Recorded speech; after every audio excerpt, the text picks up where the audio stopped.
Alright guys, welcome back. We're going to jump into Act 2 of Julius Caesar. Act 2, Scene 1 is a rather long scene, one of the longer scenes in the play, and it features Brutus. Much of this scene is Brutus arguing, debating, fighting with himself about what to do about Caesar. So let's jump right in. We're on page 29 of our book. Brutus is outside of his home in his orchard. He's calling out to his assistant Lucius. What, Lucius, ho! I cannot by the progress of the stars give guess how near today. Lucius, I say. I would it were my fault to sleep so soundly. When, Lucius, when? Awake, I say. What, Lucius? Called you, my lord? Get me a taper in my study, Lucius. When it is lighted, come and call me here. I will, my lord. It must be by his death, and for my part, I know no personal cause to spurn at him, but for the general. He would be crowned. How that might change his nature. There's the question. It is the bright day that brings forth the adder, and that craves wary walking. Crown him? That, and then I grant, we put a sting in him, that at his will he may do danger with. The abuse of greatness is when it disjoins remorse from power. And to speak truth of Caesar, I have not known when his affections swayed more than his reason. But 'tis a common proof that lowliness is young ambition's ladder, whereto the climber upward turns his face. But when he once attains the utmost round, he then unto the ladder turns his back, looks in the clouds, scorning the base degrees by which he did ascend. So Caesar may, then, lest he may, prevent, and since the quarrel will bear no color for the thing he is, fashion it thus, that what he is augmented would run to these and these extremities, and therefore think him as a serpent's egg, which hatched would as his kind grow mischievous, and kill him in the shell. The taper burns in your closet, sir. Searching the window for a flint, I found this paper thus sealed up, and I am sure it did not lie there when I went to bed. Get you to bed again, it is not day. Is not tomorrow, boy, the Ides of March? I know not, sir. Look in the calendar and bring me word. I will, sir. The exhalations whizzing in the air give me so much light that I may read by them. Brutus, you sleep, awake, and see yourself. Shall Rome? Speak, strike, redress. Brutus, you sleep, awake. Such instigations have been often dropped where I have took them up. Shall Rome? Thus must I piece it out. Shall Rome stand under one man's awe? What, Rome? My ancestors did from the streets of Rome the Tarquin drive, when he was called a king. Speak, strike, redress. Am I entreated to speak and strike? Oh, Rome, I make you promise. If the redress will follow, you receive the full petition at the hand of Brutus. Sir, March is wasted 15 days. 'Tis good. Go to the gate. Somebody knocks. Since Cassius first did whet me against Caesar, I have not slept. Between the acting of a dreadful thing and the first motion, all the interim is like a phantasma or a hideous dream. The genius and the mortal instruments are then in council, and the state of man, like to a little kingdom, suffers then the nature of an insurrection. Sir, 'tis your brother Cassius at the door, who does desire to see you. Is he alone? No, sir, there are more with him. Do you know them? No, sir, their hats are plucked about their ears, and half their faces buried in their cloaks, that by no means I may discover them by any mark of favor. Let them enter. They are the faction. Oh, conspiracy, are you ashamed to show your dangerous brow by night, when evils are most free? Oh, then, by day, where will you find a cavern dark enough to mask your monstrous visage? Seek none conspiracy. Hide it in smiles and affability. For if thou path thy native semblance on, not Erebus itself were dim enough to hide thee from prevention.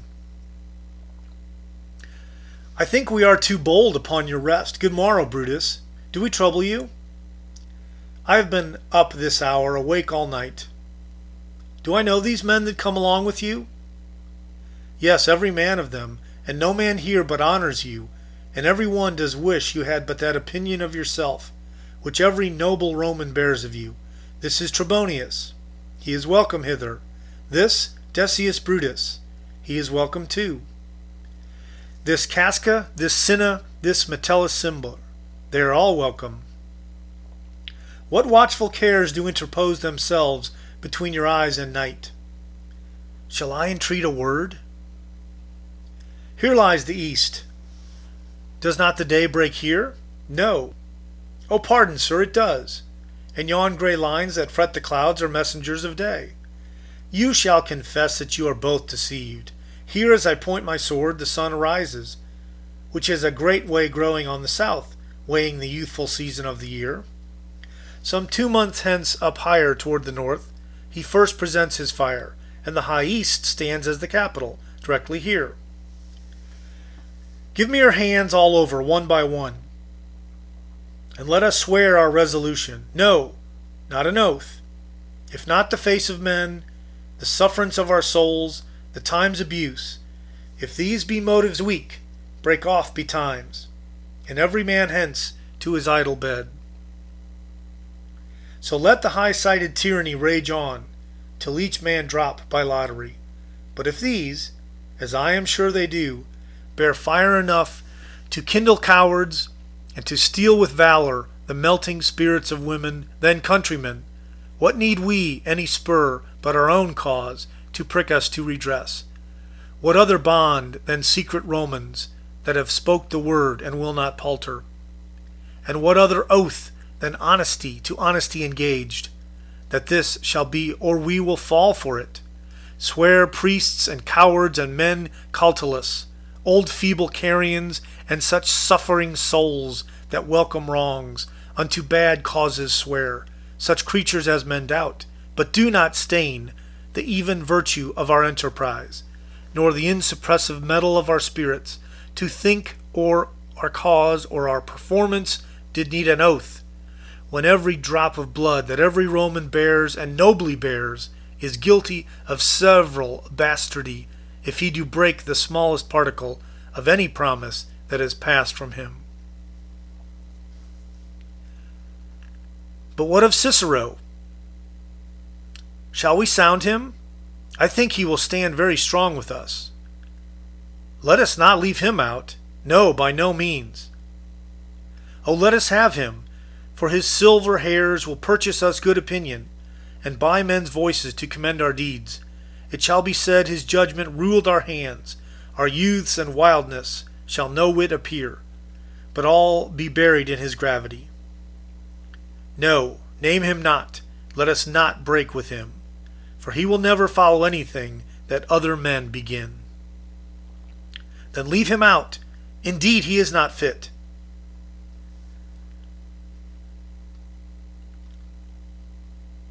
Shall no man else be touched but only Caesar? Decius, well urged. I think it is not meet Mark Antony, so well beloved of Caesar, should outlive Caesar. We shall find of him a shrewd contriver, and you know his means, if he improves them, may well stretch so far as to annoy us all, which to prevent, let Antony and Caesar fall together. But our course will seem too bloody, Caius Cassius, to cut the head off and then hack the limbs, like wrath in death and envy afterwards. For Antony is but a limb of Caesar. Let us be sacrificers, but not butchers, Caius.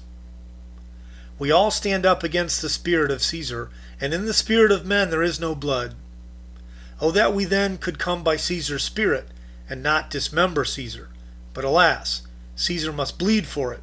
And gentle friends, let's kill him boldly, but not wrathfully. Let's carve him as a dish fit for the gods, not hew him as a carcass fit for hounds. and let our hearts, as subtle masters do, stir up their servants to an act of rage, and after seem to chide 'em. This shall make our purpose necessary, not envious.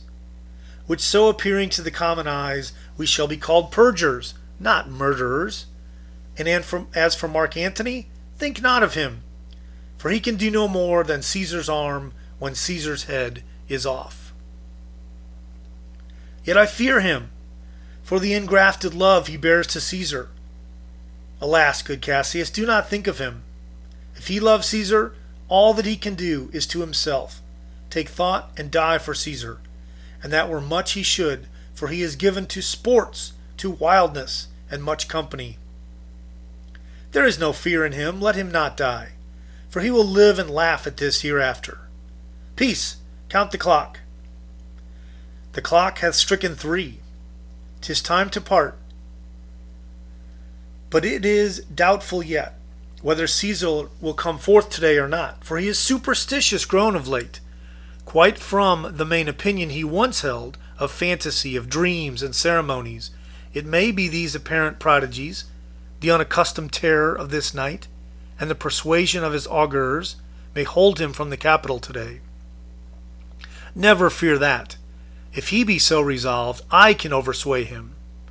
For he loves to hear that unicorns may be betrayed with trees, and bears with glasses, and elephants with holes, lions with toils, and men with flatterers. But when I tell him he hates flatterers, he says he does, being then most flattered. Let me work, for I can give his humor the true bent, and I will bring him to the capital. Nay, we will all of us be there to fetch him. By the 8th hour, is that the uttermost? Be that the uttermost, and fail not then. Caius Ligarius does bear Caesar hard, who rated him for speaking well of Pompey. I wonder none of you have thought of him. Now, good Metellus, go along by him. He loves me well, and I have given him reasons. Send him here, and I'll fashion him. The morning comes uponst. We'll leave you, Brutus, and friends, disperse yourselves. But all remember what you have said, and show yourselves true Romans. Good gentlemen, look fresh and merrily. Let not our looks put on our purposes, but bear it as our Roman actors do, with untired spirits and formal constancy. And so good morrow to you, every one. Boy, Lucius, fast asleep? It is no matter. Enjoy the honey dew of slumber. You have no figures nor no fantasies, which busy care draws in the brains of men. Therefore you sleep so sound. Brutus, my lord. Portia, what mean you? Wherefore rise you now? It is not for your health thus to commit your weak condition to the raw cold morning, nor for yours neither. You have ungently, Brutus, stolen from my bed, and yesternight at supper you suddenly arose and walked about, musing and sighing, with your arms across. And when I asked you what the matter was, you stared upon me with ungentle looks.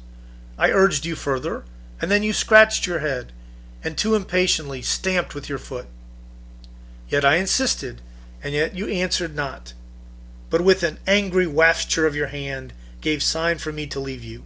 So I did, fearing to strengthen that impatience which seemed too much enkindled, and withal hoping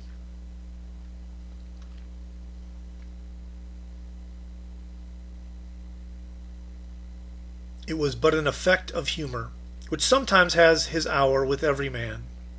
It will not let you eat, nor talk, nor sleep, and could it work so much upon your shape, as it has much prevailed on your condition, I should not know you, Brutus. Dear my lord, make me acquainted with your cause of grief.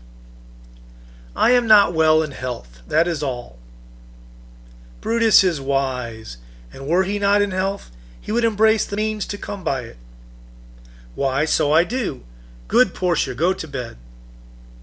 Is Brutus sick, and is it physical, to walk unbraced, and suck up the humours of the dank morning?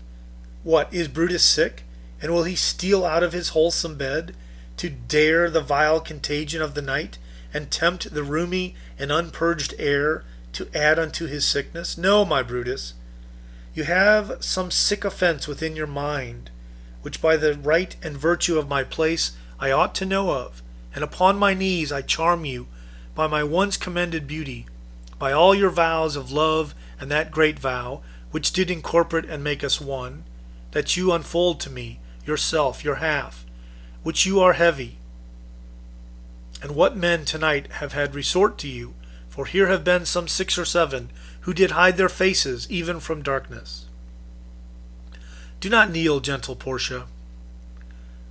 I should not need, if you were gentle Brutus. Within the bond of marriage, tell me, Brutus, is it accepted I should know no secrets that appertain to you? Am I yourself, but as it were, in sort of limitation, to keep with you at meals, comfort your bed, and talk to you sometimes? Dwell I but in the suburbs of your good pleasure? If it be no more, Portia is Brutus's harlot, not his wife. You are my true and honorable wife, as dear to me as are the ruddy drops that visit my sad heart. If this were true, then should I know this secret. I grant I am a woman, but withal a woman that Lord Brutus took to wife. I grant I am a woman, but withal a woman well reputed, Cato's daughter. Think you I am no stronger than my sex, being so fathered and so husbanded? Tell me your counsels. I will not disclose them. I have made strong proof of my constancy, giving myself a voluntary wound here in the thigh. Can I bear that with patience, and not my husband's secret? O ye gods, render me worthy of this noble wife. Hark, hark, someone knocks. Portia, go in a while, and by the bosom shall partake the secrets of my heart. All my engagements I will construe to thee. All the charactery of my sad brows. Leave me with haste. Lucius, who's that knocks? Here is a sick man that would speak with you. Caius Ligarius that Metellus spake of. Boy, stand aside. Caius Ligarius, how? Vouchsafe good morrow from a feeble tongue. Oh, what a time ye have chose out, brave Caius, to wear a kerchief. Would you were not sick. I am not sick, if Brutus have in hand any exploit worthy of the name of honor. Such an exploit have I in hand, Ligarius, had you a healthful ear to hear of it. By all the gods that Romans bow before, I here discard my sickness. Soul of Rome, brave son, derided from honorable loins, thou, like an exorcist, has conjured up my mortified spirit. Now bid me run, and I will strive with things impossible, yea, get the better of them. What's to do? A piece of work that will make sick men whole. But are not some whole that we must make sick? That must we also. What it is, my Caius, I shall unfold to you as we are going to whom it must be done. Set on your foot, and with a heart new fired, I will follow you. To do I know not what, but it sufficeth that Brutus leads me on. Follow me then. And there is thunder, and they exit. So obviously the big question is, have Cassius and Casca and the rest of the conspirators succeeded in recruiting Brutus to their cause? Okay, and we will be back with scene 2.